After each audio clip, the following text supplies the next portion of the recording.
to the following Thursday on the 17th. This is going to go back to our old format where you're going to basically have the worksheet and it'll have questions that you're going to go through and answer. So this first one right here is the actual lab that you'll fill out. So you'd want to download that and you can type your answers in directly or print it out and write them in, whatever you find easiest. You're also going to need this document. It says Lab Figures, Plate Tectonics. This has some of the figures that you need to reference as you're answering the questions. And then when you're ready to upload, you would click on this link, PT Plate Tectonics Lab. And so if I click that, I would go here and submit assignment and upload it when you're ready. Okay, so I've already downloaded these two documents. I'm going to open them up here. So this first document, like I said, is the actual lab that you're going to fill out. You can see you're going to start here with question number 1. And so if you look at it, it says questions A and B review the different types of plates. And all of the questions refers to the figure on this page, 1A and 1B. So just the figure right below here. So the first one's pretty easy. It asks, identify the type of plate boundaries for A, B, C, or D on the map. So you can see there's here A, B, C, or D. So you just want to write above them what type of boundary that is. Okay, then below there's this table. It's numbered 1 through 9, and it does say here that number 3 is omitted. So that's not an error. It's not going to have you identify that particular boundary. So what you're going to do then here is you would come in and find boundary number 1. You're like, you know, how am I supposed to know if that's, you know, convergent, divergent, or transform? What you need to do is refer to the map in the other figure. So like I said, if you come back to the module here, it says Lab Figures. So I've already downloaded this, and you can see it has some figures here for me. There's also, you can use the maps that are offered in your textbook. They have a nice plate tectonics map. You can just even do a Google search. So again, there's not like one specific map here, but these ones have been provided for you if you want to refer to them. So if we kind of pull this up side by, oops, put this kind of side by side here. And so I'm like, okay, number 1, I want to come over here.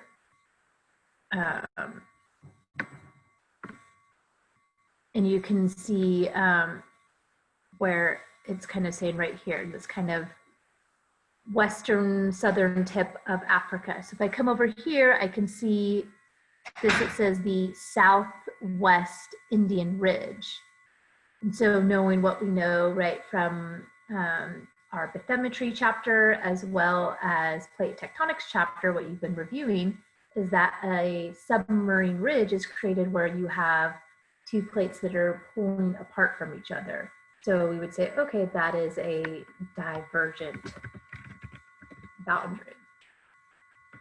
And then I go to number 2. And basically you can see it's referring here between the African and kind of, oops, here we go. Arabian Peninsula here. And so it's going to be this boundary here. So it's called the it's referring to the Red Sea Rift. So I'm not going to, you can again look up that one and you would type that up. So you're going to go through and just label each of these. Okay. Then you continue down, and number 2 says all maps for this question are found in the document, right? This one right here that is posted on Canvas. So after you can review the maps, what it wants you to do is you're going to go to the one that says that coincides with the letter figure A on it. So I'm going to scroll down actually here on this document to the first page right here. It says figure A. And it tells you use this figure to answer questions number 2, 3, and 4.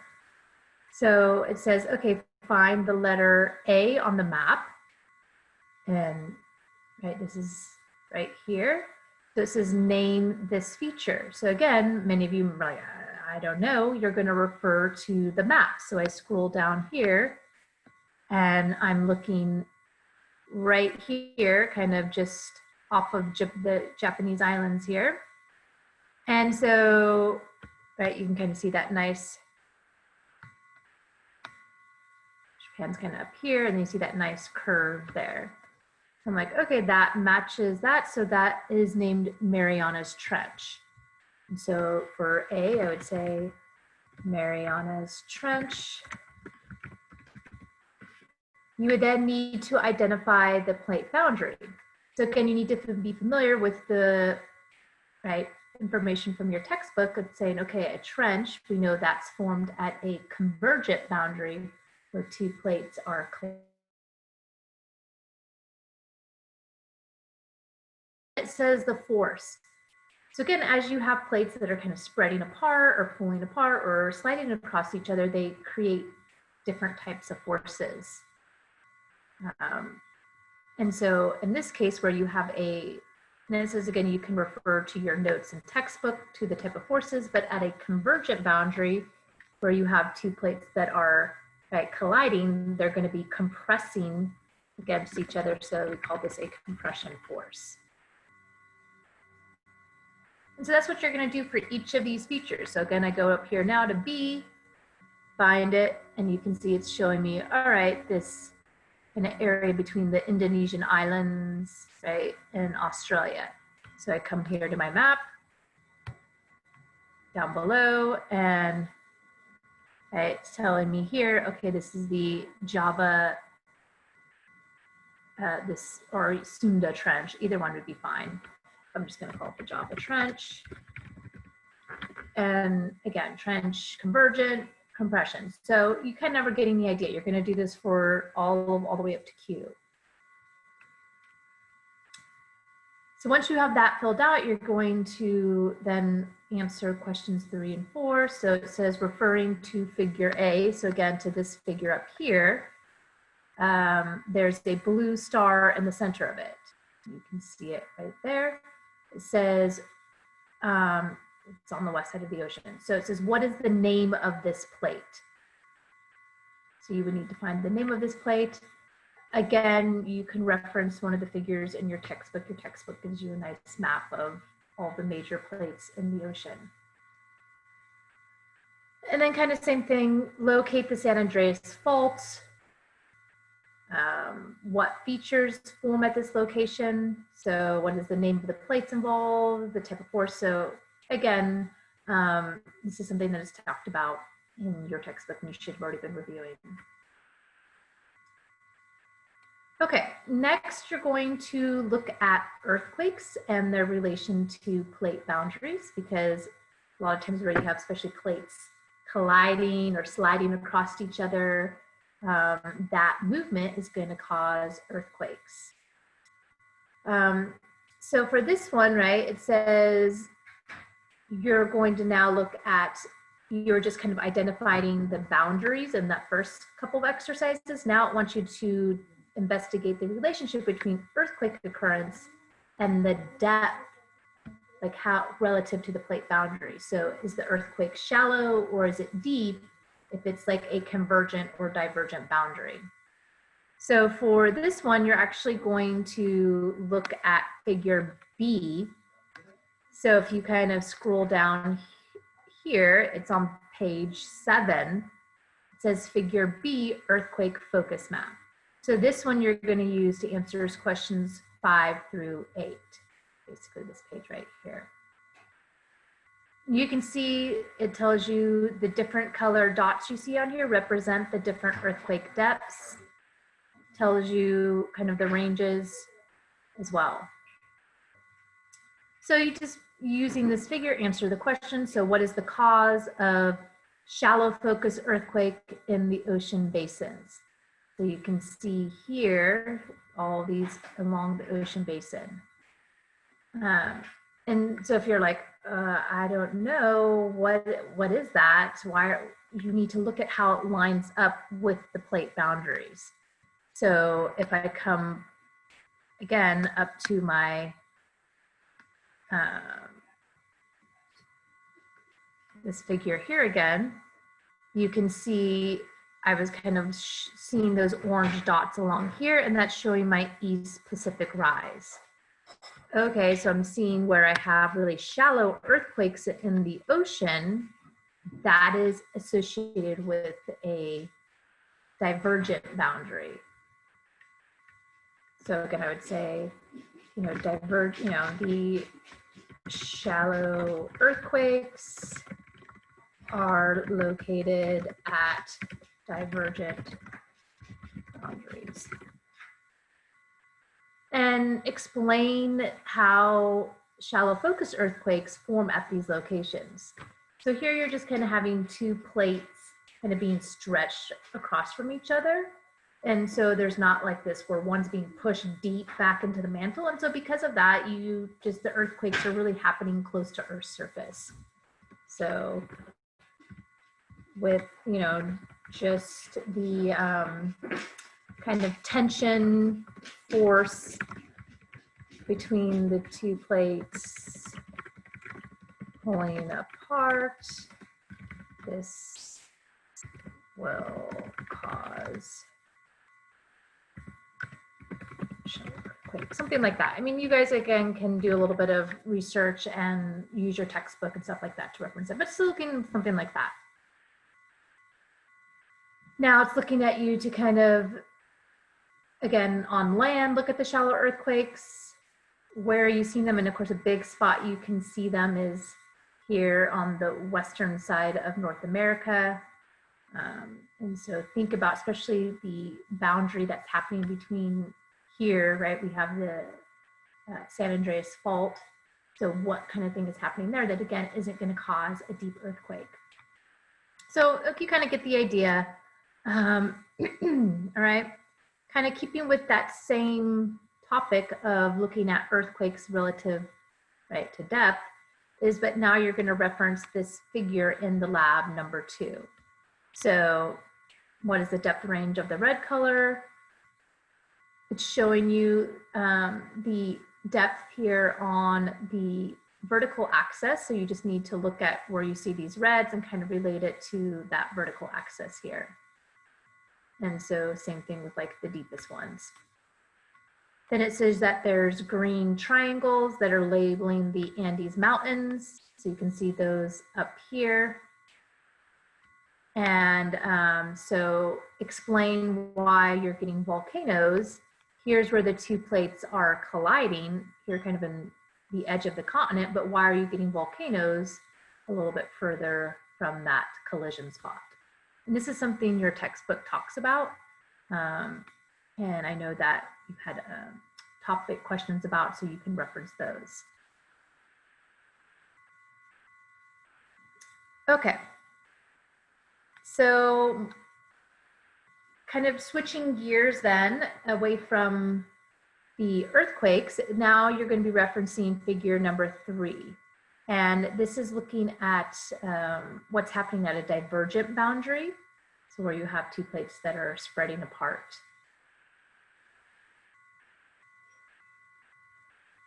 Okay, so this is showing you in the Atlantic Ocean. You can see here's North America, there's Florida, okay, and here's the western side of Africa. And you see these lines here. These are representing kind of different ages that we've aged the seafloor across the Atlantic Ocean.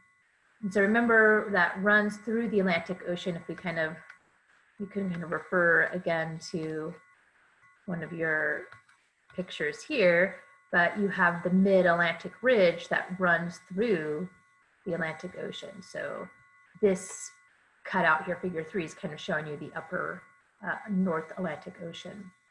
So right at 0 is going to be directly at the mid-Atlantic ridge.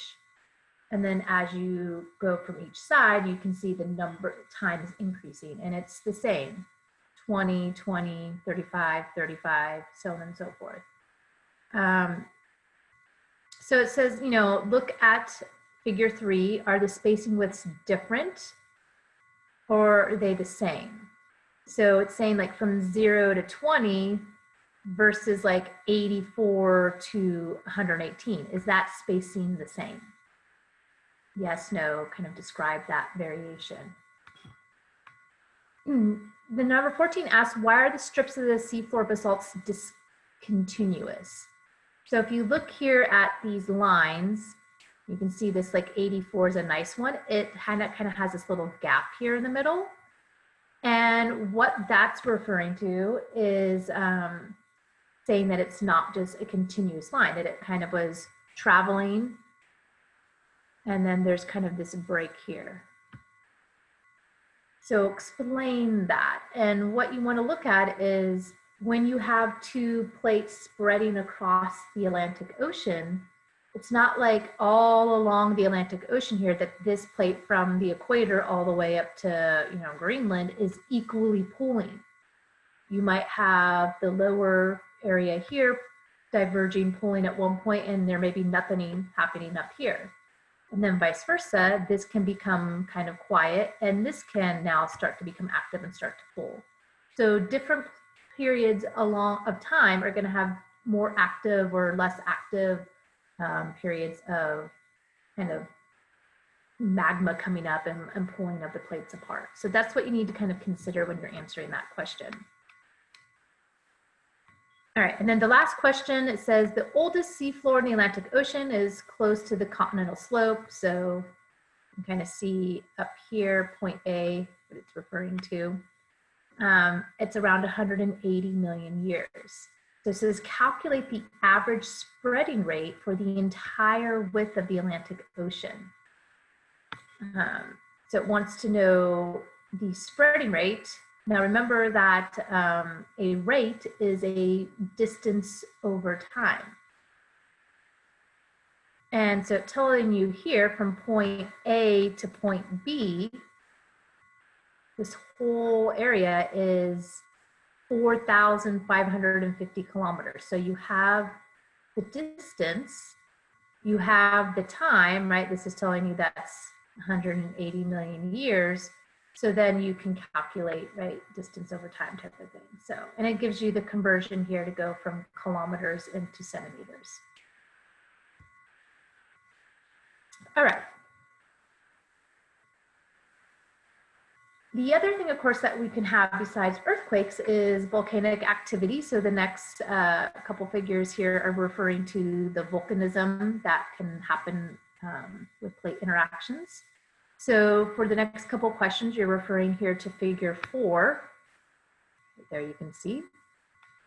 And what it's showing you is the location that you have your Hawaiian Islands here going into these seamounts that are found under the ocean, the Emperor Chain. And it's giving you a timeline here of kind of when these different islands, like these are small little islands kind of here just at the edge of the Hawaiian Chains, and then to the Emperor seamounts. And that's MA is millions of years. And it gives you the orientation, right, direction. So it says, what created the Hawaiian Islands and the Emperor Seamount Chains? So this is where you want to talk about hotspots. Again, this is something that you should be reading about in your textbook. Then it says the volcanic direction changed at about 42 million years. So you can see right about here, it kind of had this one direction where it was traveling, and then all of a sudden it kind of changed a different direction. So which interval saw the greatest movement?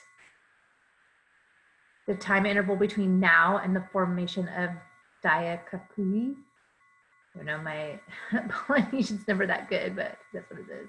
From 42 million years between Daikui and the Detroit.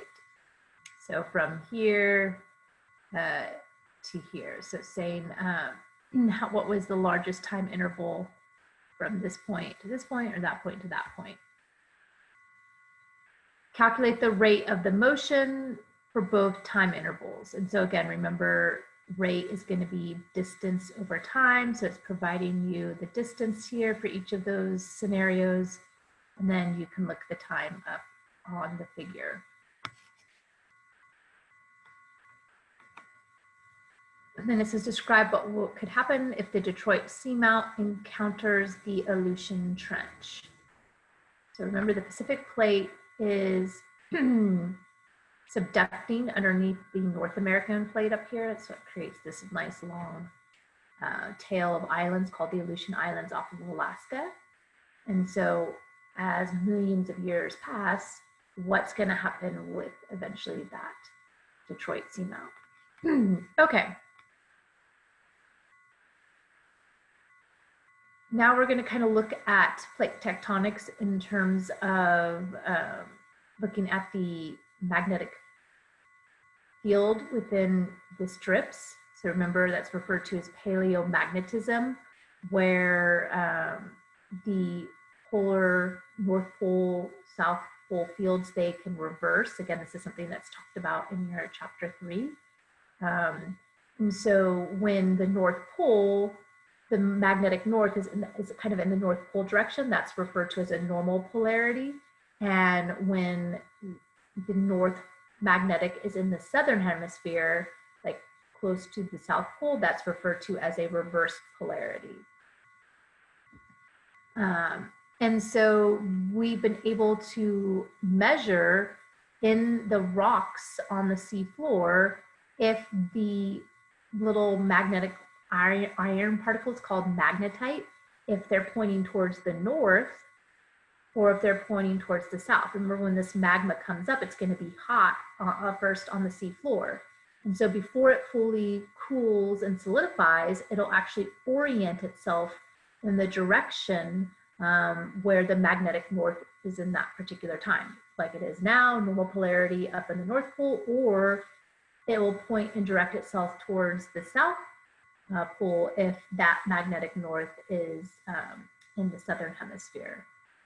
And so we're able to go back and kind of measure the direction that these little magnetic particles are pointing. So that's what this is referring to. Again, this is kind of talked about towards the end in your chapter 3. So for this, you're going to reference figure 5 here. So it says, and you can see this kind of center point would be the center ridge.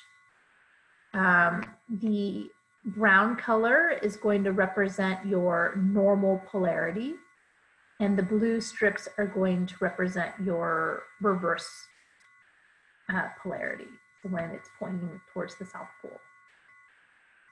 So how many times has the magnetic field reversed during the past 4 million years? You can see it starts here at the ridge at 0, and then it's going to equally go 1, 2, 3, 4 million on each side. Because remember, as the magma comes up, it's going to spread equally on both sides from the center of that ridge. So you would just kind of count how many reversals you find. When did the current period of normal polarity begin? So just kind of do your best estimate here, right? You have 1 million years, kind of going to estimate that. Explain why the magnetic strips on the seafloor are parallel one another and symmetrical on either side. And again, this is kind of a big supporter of plate tectonics and seafloor spreading. So you can kind of refer to that. And then based on the widths, you can see they're not the same. What interval of normal polarity lasted the longest? And so just kind of, again, give a general estimate there. And so sticking with the right, magnetism, normal versus reverse polarities, you're now going to reference this figure number 6 here. So this is showing you along the Pacific and Antarctica spreading center in the South Pacific. You kind of again refer to your map here. I think, where's a good spot? Right, this is going to be Pacific Ocean. So it's kind of like referring to this right here. So you have your Antarctic plate and the Pacific plate, right? These are diverging apart from each other. So it's kind of the general area that you're in here. And so on your horizontal axis here, it starts 0 at the ridge, and then it goes 500 kilometers each direction. So for a total of 1,000 kilometers. And then here it's showing you on the vertical axis is how kind of high, this is showing you the actual height of the ridge, and this is showing you the reversals. So 1 and this prime 1 would be same on either side of the ridge.